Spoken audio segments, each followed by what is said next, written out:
Hello all of you, welcome back to my channel Anand solution. आज हम संख्या पद्धति के अंतर्गत विभाज्यता से संबंधित प्रश्नों को हल करेंगे। तो शुरू करते हैं। सबसे पहला प्रश्न है, 3100 में कौन सी छोटी संख्या घटाई जाए कि शेष बची संख्या 17 से पूर्णतः विभक्त हो। तो इसके लिए हम क्या करेंगे, 3100 में या 3100 में 17 का भाग दे देंगे। यहाँ पे दे दिया गया है भाग देने पे यहाँ पर शेषफल 6 बचता है, शेषफल 6। तो हम यहाँ पे पूछा गया है घटाई जाने वाली संख्या को पूछा गया है, घटाई जाने वाली संख्या। तो यहाँ पे घटाई जाने वाली संख्या होगा 6। जो शेषफल बचेगा उसी को हम घटाएंगे। जिस प्रश्न में घटाई जाने वाली संख्या पूछा जाए उसमें शेषफल को ही घटाएंगे। तो यहाँ पे शेषफल होगा 6, इसलिए घटाई जाने वाली संख्या होगा 6। अब हम अगला प्रश्न पे आते हैं। अगला प्रश्न है, 4508 के समीपतम कौन सी संख्या है जो 21 से पूर्णतः विभक्त हो।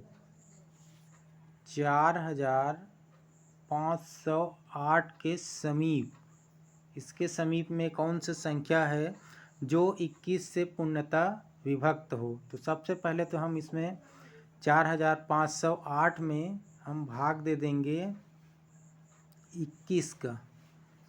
तो हम इसमें 21 का भाग देंगे तो इसमें शेषफल बच रहा है 14, शेषफल बच रहा है 14। अब हम क्या करेंगे, यहाँ से आगे 4508 में जोड़ना है हमको। 4508 में हम जोड़ देंगे, किसको जोड़ेंगे, तो 21 से हम भाग दे रहे हैं तो उस भाग दे रहे हैं उस संख्या को लिखेंगे, फिर हम उस संख्या में घटा देंगे शेषफल को। तो शेषफल है यहाँ पे 14, 14 को घटा देंगे 21 में से 14 को, तो ये आएगा 7। तो 4508 में हम 7 को जोड़ देंगे तो हमको मिलेगा 4515 और यही हमारा उत्तर होगा। अब हम बढ़ते हैं आगे। अगला प्रश्न है, 10,690 को किसी संख्या से भाग देने पर भागफल 73 तथा शेषफल 32 प्राप्त होता है। तो हमको बताना है इसमें भाजक कितना है उसका। भाजक को हमको इसमें निकालना है, भाजक को निकालना है। तो हमको भाज्य यहाँ पे दिया गया है 10,690, ये भाज्य है, ये भाज्य है। भागफल 73 है, शेषफल 32 है। तो हमको पता है इसके लिए सूत्र, भाज्य बराबर भाजक गुणा भागफल धन शेषफल, ये होता है। इसमें हम मान को रख देंगे, मान को रखने पर हमको मिलेगा यहाँ पे 146 और यही उत्तर होगा। ये उत्तर तो हो गया 146। इस सूत्र में हम मान को रखेंगे तो हमको 10,658 में हमको 73 का भाग देना पड़ेगा। तो उसके लिए यहाँ पे भाग को दे दिए गए हैं, ये भाग देने पे हमको ये मिलेगा। तो ये आया है 146, तो यहाँ पर भी ये 146 आएगा वही। अब हम आगे बढ़ते हैं यहाँ से। अगला प्रश्न है, 1 से 200 के बीच कितने पूर्णांक है जो 2 तथा 3 दोनों से विभक्त हो। 2 तथा 3 दोनों से विभक्त हो, तो इसके लिए हमको दोनों का लघुत्तम लेना पड़ेगा, 2 और 3 का। तो लघुत्तम एलसीएम जिसको बोलते हैं, लीस्ट कॉमन मल्टीपल, इसका मान आएगा 2 और 3 का 6 आएगा। तो यहाँ पे हम इसका एक श्रेणी लिख लेंगे, समांतर श्रेणी। इसका समांतर श्रेणी होगा 6, 12, 18 और इस प्रकार से 198 तक, जो 6 से पूर्णतः विभक्त हो। तो इस समांतर श्रेणी का पहला पद 6 होगा, सार्वंतर 6 होगा और अंतिम पद 198 होगा। तो इसका सूत्र होता है nवां पद का Tn बराबर a धन n-1 कोष्टक में, फिर d बराबर 198 इसलिए लिखा गया है यहाँ पे क्योंकि ये अंतिम पद है। Tn मतलब ये अंतिम पद, इसलिए यहाँ पे ऐसा लिख दिया गया है, या इसको हम Tn भी लिख सकते हैं।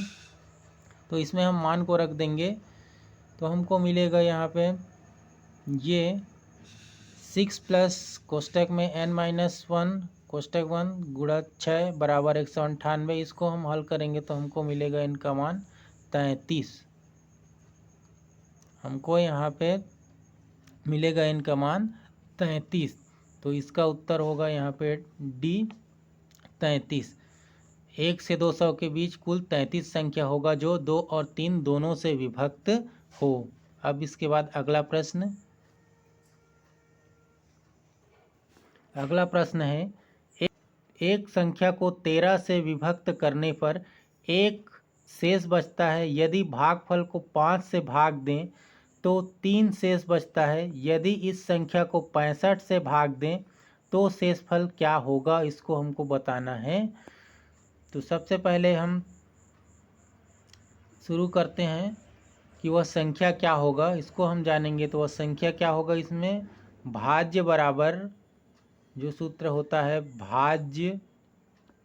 भाज्य बराबर भाजक गुणा भागफल धन शेषफल। उसमें हम लगा देंगे भाजक गुणा भागफल धन शेषफल।